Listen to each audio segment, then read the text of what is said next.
Well, good evening and welcome to Facebook Live. I'm Fran Heathcote, the Deputy President of PCS, and I'm joined this evening by Mark Sawatka.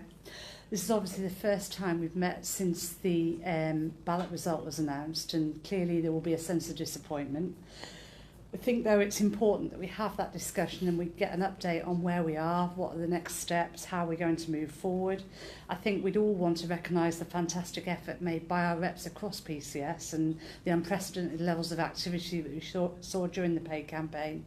But clearly we've been looking at Facebook, and a lot of members have expressed their anger, both at the Cabinet Office and at those members who didn't vote. So I think it's probably a good time to come together, have a bit of an update. Mark, can you give us your views on the ballot result?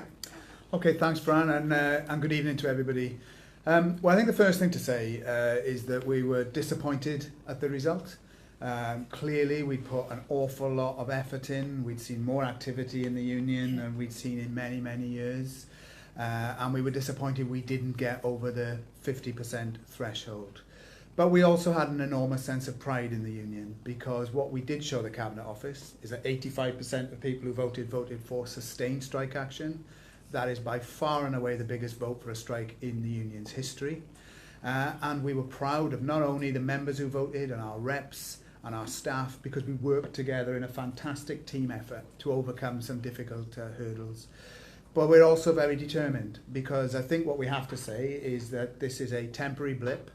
Our campaign continues, that at the start of this campaign, we felt that the injustice over people's pay had to be challenged. That injustice remains. People remain lower paid than they should be. Our case is still just. And therefore what we now need to do is regroup, consider how we're going to use the rest of 2018 to still fight for people in departmental talks to get the best pay rises that we can get them.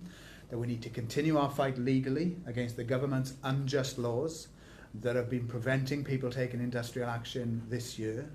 And we should be also clear that whatever happens in the rest of 2018, the campaign for 2019 starts now. Because I think our view is if the Conservative government remains in place, we can expect them to be as unfair next year as they have been this year. And what will matter is, can we beat the 50% threshold in any ballot we have next year? We believe we can, but the work to do that must start today. And ultimately, I think that means learning this very clear lesson.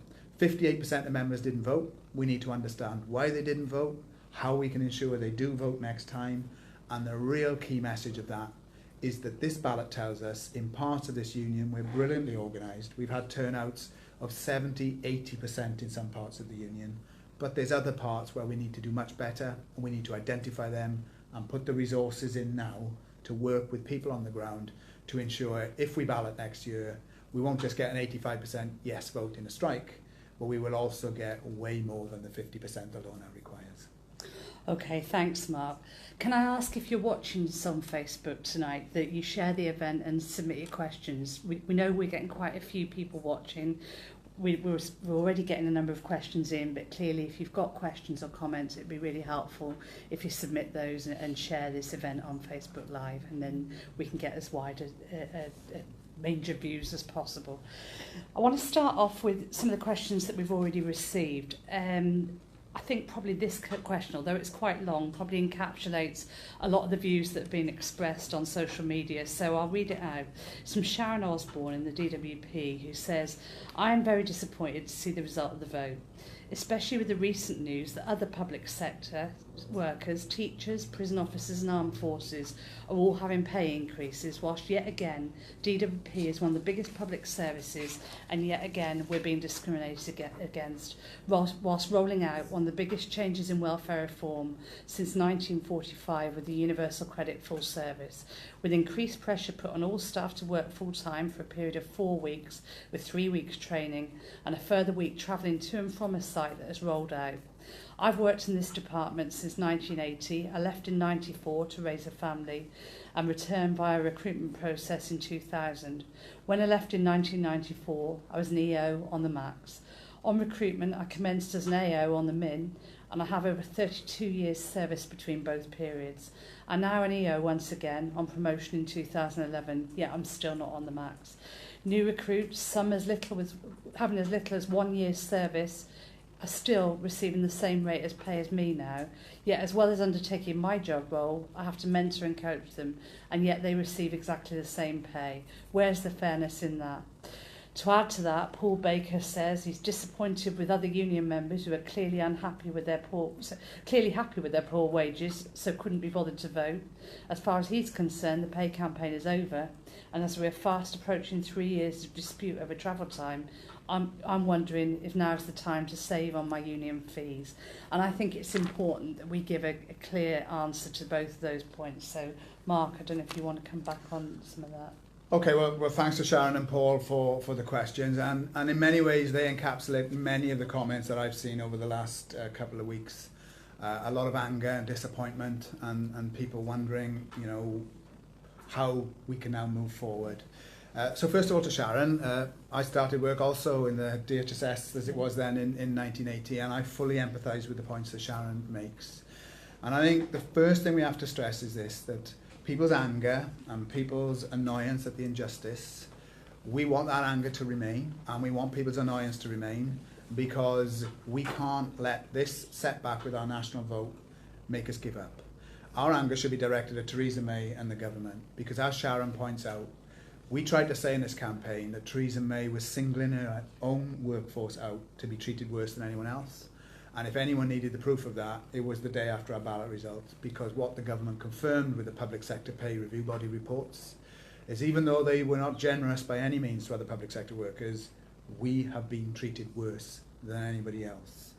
And so Sharon's anger is right, and the government deserve to see that anger. What we now have to do is to say, well, how are we going to address the problems that Sharon has raised? And I think that means remembering this, that the government's laws are designed not to get more people to vote, but to stop people from being able to take strike action. They put this 50% threshold in and only allow us to vote by post because they hope it'll stop people taking action. Now, we need those laws changing.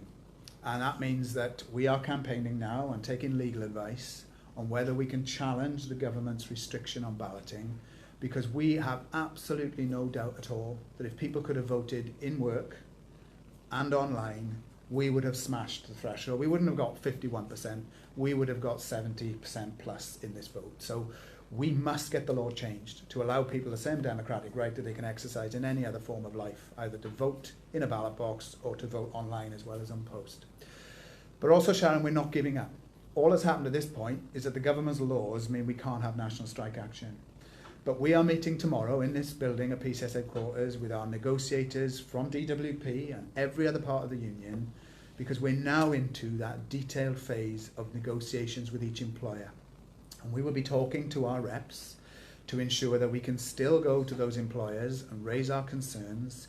And we will be saying, if any part of the union, our reps and members feel that whether it's the DWP or HMRC or anyone else is not treating people as fairly as they could, we won't hesitate to support campaigns in those employers up to and including industrial action. So there's still some water to go under the bridge here. And Fran, I know you will be locking horns with DWP, and our other reps will be doing the same. So we've got that phase to go through. We're also in court with our colleagues in the FDA and Prospect, where we're challenging the legality of what the government did on pay this year in the civil service. And we're trying to get a judicial review to declare that they unlawfully imposed this pay remit without proper negotiations. And we're hoping that that can bear fruit. So we mustn't give up. We must address the problems of pay progression, inadequate funding for the civil service, and a government that cuts and cuts and cuts and expects Sharon and her colleagues to do more and more and more while still giving them a cut in their living standards. So Sharon, I hope that you will stick with the union, get involved if you don't already do so, and recognise that we're still going to try this year in your department and others, but we're also preparing for next year to ensure that if we need a national campaign next year, we can win. Now, on Paul's question, could I just say, I understand Paul's anger, and I think it is important that we don't focus our despair on those union members who didn't vote. We need to understand there's lots of reasons why people didn't vote. We know that there's thousands of people who moved address and didn't tell us, who didn't get ballot papers and weren't unable to get in touch with us in time to get a postal ballot paper, who lost their ballot papers. And whilst there's many people who clearly didn't get round to voting, What we need to do is engage with those members, ask them why, but most importantly, I think, learn this lesson. Where we have lots of reps on the ground and lots of people had conversations with their members, the turnouts were really high. And maybe the answer to the problem that Paul raises is to ensure that if you're watching this now and you haven't got a rep or you haven't seen a rep, volunteer to get more involved yourself. Even this morning, we heard of someone who contacted us to tell us that they didn't have a rep and they were annoyed. And we were fearful that the answer might be, so I'm resigning from the union. And the brilliant answer they give is, so I'm now volunteering to be the rep. And if more people do that, we will do this next year. So I think to Paul and to Sharon and everyone else, let's direct our anger at the government, which is where it should be directed. But let's redouble our efforts in our pay talks in departments this year and get ready for next to ensure that this time next year, if we have to, we're not talking about a near miss. We're talking about delivering the campaign that can get the justice that Sharon, Paul and everybody else deserve. Okay, thanks, Mark. I mean, Roy Smith makes the comment, at least PCS tried to do something, but we just weren't strong enough to carry the day. Thanks for trying, but what can we do next?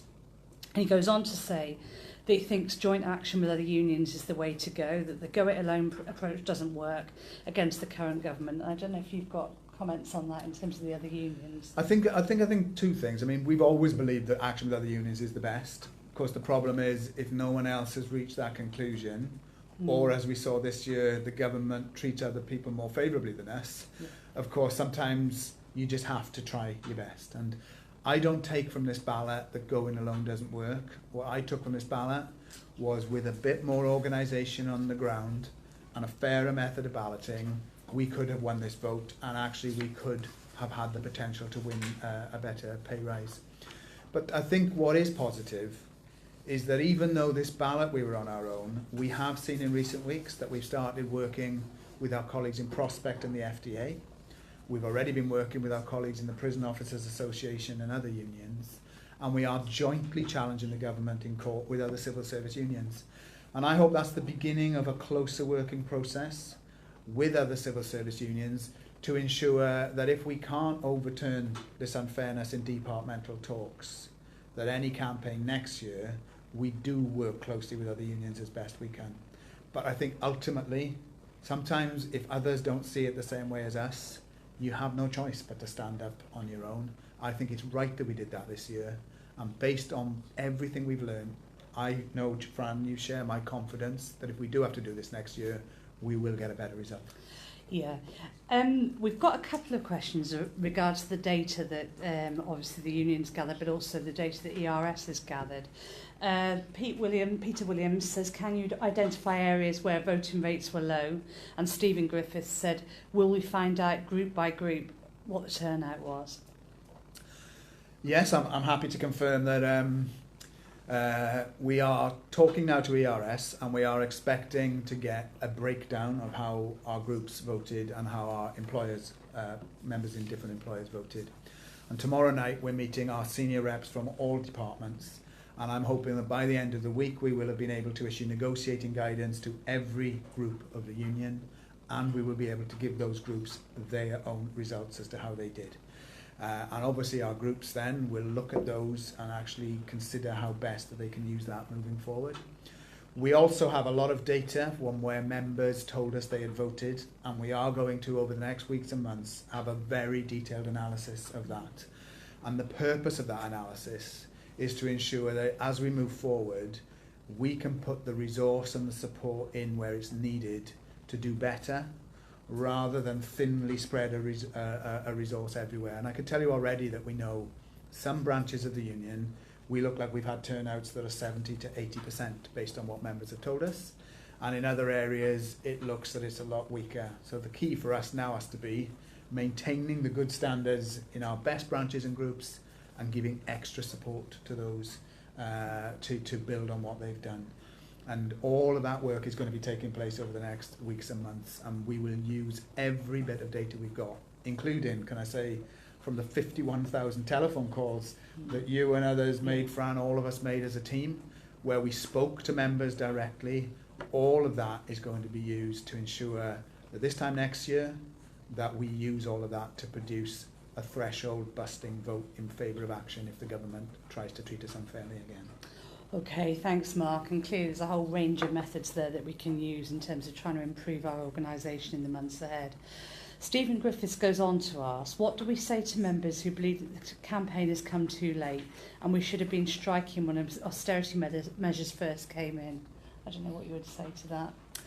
Well, I think it's never too late to stand up against an injustice. That's my first message. And if we look back at our recent history, and this picks up on an earlier question that we had, Fran, we did try for many years to focus our attention on trying to get joint action with other public sector unions, because we all believe that if the government's treating everyone unfairly, the best way to stand up to them is to all stand united. But there comes a point where if others don't want to do that, we cannot just outsource what we do to other unions effectively. And that's why this year we felt we had to make a stand. And also because the government singled us out for worse treatment. So it wasn't too late. We've done an incredible job. The union is stronger today than when we started this campaign. We have talked to more members. We shouldn't forget we've hit the biggest strike vote in the union's history, and we fell 12,000 votes short of beating the threshold. And all of that means that we can be more confident that if the employers keep trying to treat us in this way, that we will have a more successful outcome the next time we come to do it. And I think that's the thing for us to focus on. Sometimes it takes a near miss to get everything ready to give it a second shot. And I can share with you that there are other unions who have recently had amazing ballot results, who didn't get it first time round, that they didn't beat the threshold first time round.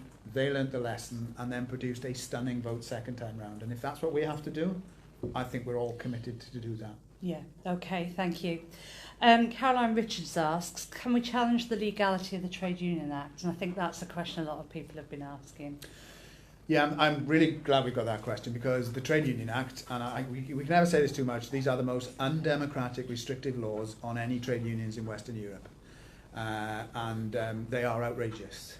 And so they do need challenging. Now, what we're seeking to do at the moment is to get a council's opinion, a leading council's opinion on employment law and balloting law, as to whether or not the combined effect of the 50% threshold, but arguably equally importantly, the restricting to only voting by post, does breach human rights legislation and people's freedom to association. And we are determined to therefore explore that, not, let me add, to try and overturn it on this ballot. I mean, this will be a lengthy process. It is with a view to trying to overturn the law so that the next time we have to ballot, we have different methods of voting and a different system. Now, encouragingly, we know from Jeremy Corbyn and John McDonnell, who came to our union conference over the last 2 years, that if a Labour government comes in, they will scrap these laws, we're told, within the first 100 days. And obviously that would be a good thing. But what we're determined to do is not wait for a general election and hope for another government. It is to try and see if we can legally challenge this now over the next coming weeks and months. And we will report back to members, because I think the thing that is patently obvious, and we wrote to the Cabinet Office to point this out to them, is their undemocratic laws haven't solved this problem. What they should look at is why 85% of those who voted, the highest vote ever, voted in the way they did. The law isn't going to deal with those members' anger and feeling of injustice. Only the Cabinet Office can deal with that by giving people more pay. And that is ultimately what we want to do. And we will continue, therefore, our campaign, including looking at any legal routes, and report back to members. Okay. We've got a short question from Sarah Enzer from the MOJ, which I think I can answer, who asks, when will you open the ballot on the MOJ MEP pay deal? And the answer to that is that the MOJ GEC meets tomorrow and they'll make that decision. So, you know, thanks for that, Sarah, and clearly you'll be hearing something from your group very, very soon. Anne Wright asks, can any ballot be taken a lot earlier in future so that we are prepared before the next pay remit is announced? And that sort of builds on the what you were saying, Mark, about the preparing there for what happens in 2019. Yes, that's a really, really good question. And what I can say, Anne, and hopefully you'll be happy to hear this, is that the NEC meets in September. And one of the things I have been tasked to do by the NEC that met when we got the results is to prepare an outline plan for the September meeting to set out our campaign proposals moving into 2019. And part of that is we're going to consider not just how we fight for better pay, we learn on what we did this year, but it would be when any campaign started, when it might be appropriate to bring everybody for the union together in either a big special event or a conference to determine what we're going to do. And all of those options mean it would be entirely possible to start 2019's campaign a lot earlier than this. And my own personal opinion is actually that makes sense, because the key here, if it's a national campaign to get money from the Treasury, should ideally be that we're in a position that members have voted to take action before the Treasury issue a pay remit. Because of course, as we found this year, once that happens, departments start pushing for delegated discussions, and some people think it's then too late because the Treasury won't change their mind. And therefore an earlier campaign next year, I'm sure, will be one of the things the NEC will want to have a discussion about. And that's why you can't stress too much. Our campaign now goes into the remainder of this year in talks with departments and court action. And whatever we can get for members, we will. And that may involve some departments balloting for departmental action if they think they're being treated unfairly. But the campaign for 2019, when I said at the beginning, starts today, it starts today in this sense. We know we need to get more members, we need more reps, we need to prepare for a ballot next year, and that's why we're urging all people to consider getting involved with the union, to being reps, to becoming advocates. The NEC will meet in September, and then we will discuss moving forward. But I think what I can say on behalf of everyone on the PCS NEC without hesitation is our determination to fight the scourge of low and unfair pay in the civil service and related bodies is as absolute today as it has ever been, and that determination means we will learn the lessons of this year and come back bigger and stronger and be in a position to win next year. Okay, thanks, Mark. We've got some questions now about tactics. There's two questions, but I think they sort of cover the same point. So I'll read them both out, and then Mark, perhaps, if you can respond. And they're around work to rule. Mark, a grade 6 from the HMRC, said, has PCS and other unions considered launching a really high-profile campaign to encourage all union members to work only the hours for which they're paid? It seems to me that would be more popular with staff who wouldn't have to lose money, but could have a big impact as the department gets by on people's goodwill. And then linked to that, Gary Madden says, Dear Mark, why don't the union instruct its members not to answer telephone calls for a week? It's doable, and that would make the Cabinet Office sit up and take notice. I know we're not popular with the public, but I don't know why we can't just do this. It's time to get dirty. Your thoughts, please. So they're great questions, and obviously the first thing to say is while we were running this ballot, I think it's important that people recollect that we were also talking to our leading reps from around the union, and we were preparing an industrial action strategy that was designed not to protest, but was to put real pressure on the government. And that would have involved targeted, sustained action where we were seeking to cause the maximum disruption to make the government realise we weren't protesting, we were in it to win.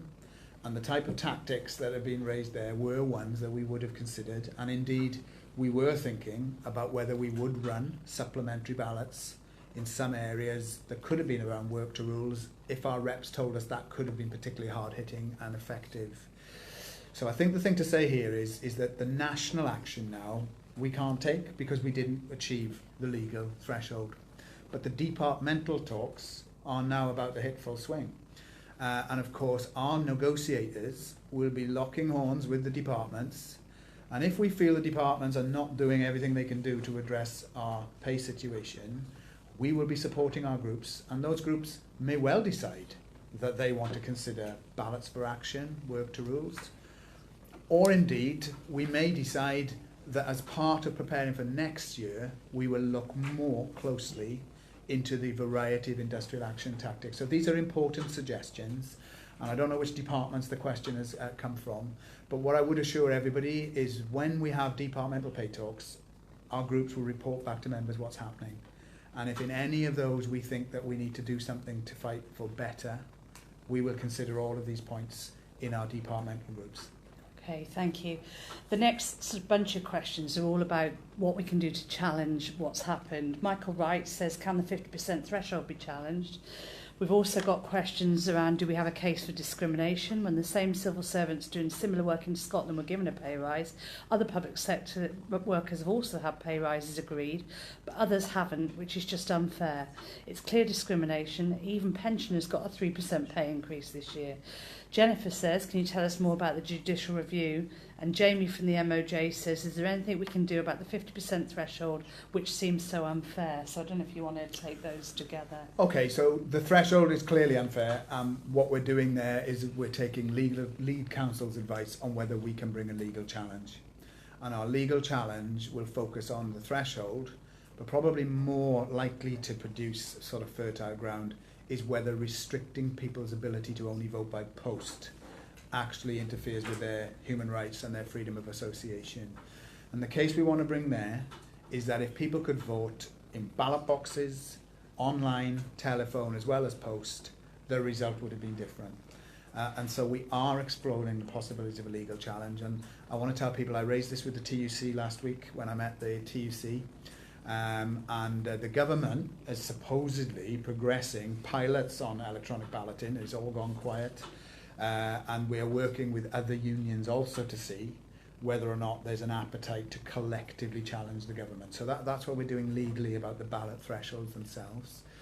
In terms of the judicial review, again, I can confirm that we had a meeting yesterday with the union's lawyers, and alongside the FDA and Prospect, we have submitted our letter before action, and we are now progressing our legal case. And as soon as we have any information on that, we will share it with members. But ultimately, our case here is the government breached a clear promise and commitment that it would discuss and consult with the union over the pay remit, and they broke that commitment. And again, if that was to produce a favourable outcome, we will immediately report that back to members. In terms of just the general point about what we can now do about the threshold and the ballot itself, is, as I said, what people should realise is we're not giving up here. We now have to talk to individual departments, and we're going to do that, and we're going to still try and get the best we can. But when we prepare for next year, I want to assure people that part of analysing the ballot turnout, we'll be looking at where we did beat the 50% threshold, where we didn't, and whether that tells us that we may want to consider how we approach such a ballot next year, including who's involved in the ballot, and whether or not a simple, straightforward single ballot for everyone or breaking it down offers different routes to see whether or not that might be a bit of a more productive result. And I just would assure people here that, you know, all of these things are going to be examined in great detail. But to sum that up, what I would say is for those who may be disappointed or despondent, we've still got to negotiate with departments. We have got one legal challenge underway. We're consulting lawyers on another one. And we're preparing all the detailed work for next year to ensure if we do have to go through this again, that we can learn from this year to ensure we do better and can win next year. Okay, thank you. The next couple of questions are also linked. Alan Benefer says, the outcome of the ballot result is very disappointing, but I would question what the union is going to do about members who want the protection of the union, but fail to do the basic requirement of actually registering to vote. Do we want a membership where less than 50% vote? I would question why we want their money, as not voting is undermining the basic principles afforded to those willing to stand up for their rights. And then Sharon Hunt asks, why did people who didn't vote count as a no? This is an assumption. Those people should just be disregarded. So I don't know if you want to tackle that. Yeah, well, on the second question, I mean, it is now, and it was clearly the government's desired intent, which they do want people who don't vote to count as no votes. And that's unfortunately here what's happened, because in any other union ballot we'd had before these laws, we would be now talking about how this was an incredibly powerful mandate and we would be planning industrial action. So the government's threshold has meant people not voting count as no votes, which is why it is unfair, but they did it deliberately. Now, on the question about our members and what we should be doing, I think we have to understand why people didn't vote, I think, first off. I don't think we can just assume that everybody in that 58% couldn't be bothered. We know there are people, as I said earlier, who moved and never told us that they changed address. We've seen one case of a member who went into hospital and has told us that we were telling them, please vote, but they're in hospital. Their ballot paper was in their house. They had no relatives. They physically weren't able to do so. We know there are people who lose their ballot papers. And frankly, we know that many people that we rung, when they then had to order a ballot paper had to be sent out, that sometimes there's a problem in that process. But clearly, there are a lot of people who didn't vote. And I think the answer is not to say we don't want them in the union, because of course it would be a Pyrrhic victory if we beat the threshold, but the union was half the size, and therefore the effect of the action meant the employers actually felt the union was far weaker. The answer isn't for people to leave the union, it is actually to get them more active. And our experience from this ballot is something amazing did happen in lots of areas. Is lots of members got involved for the first time, lots of people became reps, lots of people did things for the union they'd never done before. And those are people we will build on now to make the union stronger. And what we need is more areas of the country following suit. So if you're a member here and you're frustrated and you're not a rep, why not think about becoming a rep? Why not get people together in your office and ask them why they didn't vote? Point out to them that actually they're not voting in this ballot has meant that the government thinks they can get away with it. And actually, my final message here to those people who didn't vote and are watching is simply this. We would have rathered, if you didn't agree with us, you vote no. Because what we always wanted here was for members to have their say in their union. And the fact that you didn't register anything means the government is getting away with it. So if you're watching and you didn't vote, please consider it's your union and you should always participate, even if it's to vote against what we're recommending. And if you're a member who's just a bit demoralised and don't think there's enough activity in your branch, try and get involved or ring us up. We'll try and send somebody in to generate interest to do a workplace meeting. The worst thing that could happen, and what the government wants to happen most, is that people get demoralised, they think there's no point, and that they want to give up. What we have to say is this was tough. What we did is put us in a better position for the future, and far from being demoralised, we've got to bounce back even stronger and get into those areas to organise better to ensure that next year we get an 85% yes vote, but on a turnout that is way over 50%. And then next year, if that happens, we look back on this year, not with anger, I think, but seeing it was part of that process of the union developing and growing, and that's what we need to do. Okay, well, I think that's probably a good note to end things on. I mean, we've got a number of questions coming in. In particular, there are a number of questions about the MEP deal in the MOJ, and clearly that's something, once the GEC have taken its decisions tomorrow, that maybe we'll need to revisit. I think there are good questions coming in about the sorts of areas we might want to hit, in particular Brexit negotiations, how we can attract young members into activity and to join PCS. All of those are important points. We've made a note of all the questions we've received, and clearly, you know, this isn't the end. We'll be coming back to revisit all of this. And so if you've got further issues that you want to take forward, there will be further Facebook Live events. There will be updates coming out from all departments about departmental negotiations that are ongoing, and there will be further opportunities to get involved. So thank you very much for tuning in tonight, and clearly we'll be speaking to you all again soon. Thank you.